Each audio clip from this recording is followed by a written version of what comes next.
In episode 144 for October 26, 2020, voter privacy and what you need to know about protecting your private information in the upcoming U.S. election.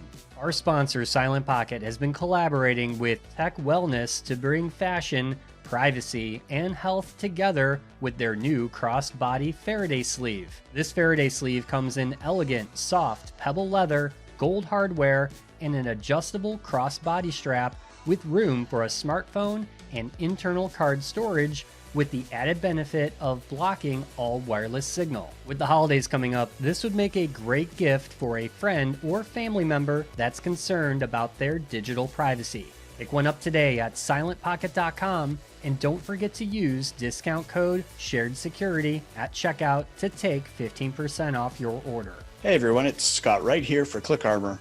October is here, and that means it's Cybersecurity Awareness Month again. Whether you're a manager responsible for security, an employee in an organization, or you're just interested in security, I'd like to tell you about ClickArmor's new video blog that I post on YouTube. It's called Creating Active Awareness. This blog is primarily aimed at innovative security managers who want to do really effective security awareness.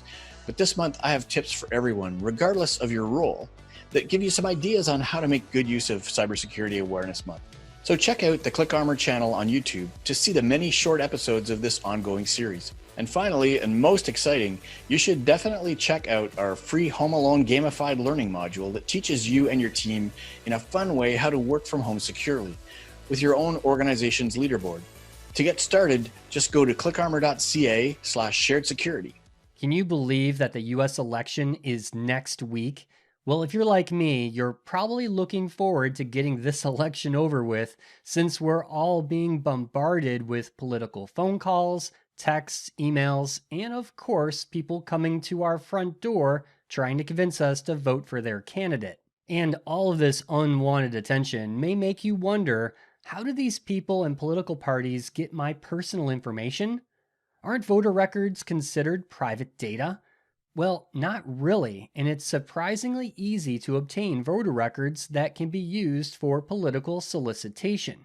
It really comes down to how your state handles voter records.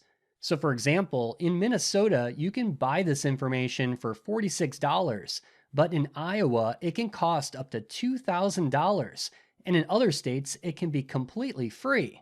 Also, voter information is not the only type of information that's public by default. Campaigns, especially candidate campaign committees, are required to report information on donors to election authorities such as the Federal Elections Commission. Typically, this information contains the person's name, employer, job title, and city where the person lives. Under Federal Elections Commission regulations, federal presidential campaigns must identify donors who contribute more than $200. Then there are the political data brokers selling your information to the political parties, and of course, online tracking that's used by the political campaigns. So if you happen to sign up for an email list on a political candidate's website, everything from your IP address, location, email, and more can be harvested and potentially given to other campaigns. It should be no surprise that ads on Facebook and Instagram are targeting your specific interests and political affiliation.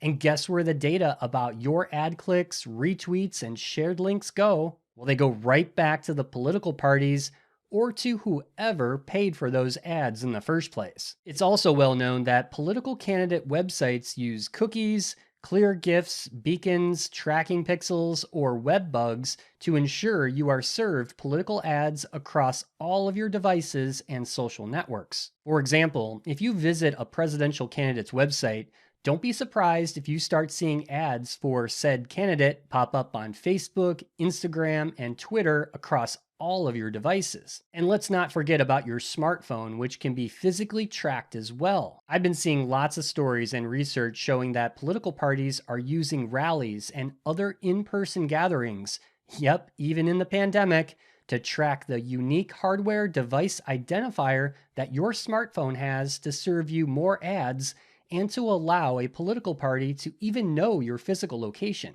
So, with everyone's attention on next week's election, what can you do right now to help keep your private information, well, at least a little more private? First, consider creating a separate or throwaway email address for signing up for political email lists. Oftentimes, these lists get shared with the greater political party, therefore allowing more political spam for years. Second, be mindful that under Federal Elections Commission regulations, federal campaigns must identify donors who contribute more than $200. But note that you can donate up to $100 in cash and up to $50 anonymously. Third, be careful with any social media login like Facebook to register for campaign sites or apps. Even if you're okay sharing your personal information with a campaign, your friends may not be because you've also shared your friends list with that social network. And along those same lines, when browsing a political candidate's website, consider using a VPN and using a privacy-focused web browser like Firefox and browser plugins like the EFF's Privacy Badger. Fourth, to prevent any type of wireless or Bluetooth tracking if you happen to attend a political rally or when you head to the polls to vote, turn off your smartphone or at minimum, turn off wireless and location services. Better yet, and as a shameless plug for our sponsor, put your phone in a silent pocket Faraday sleeve. And lastly, think twice before opening the door for a political canvasser bearing a tablet. Not only might they be trying to tailor their message to match your online or device profile, but your interaction will likely be documented for future elections. Now here's my last and most important piece of advice.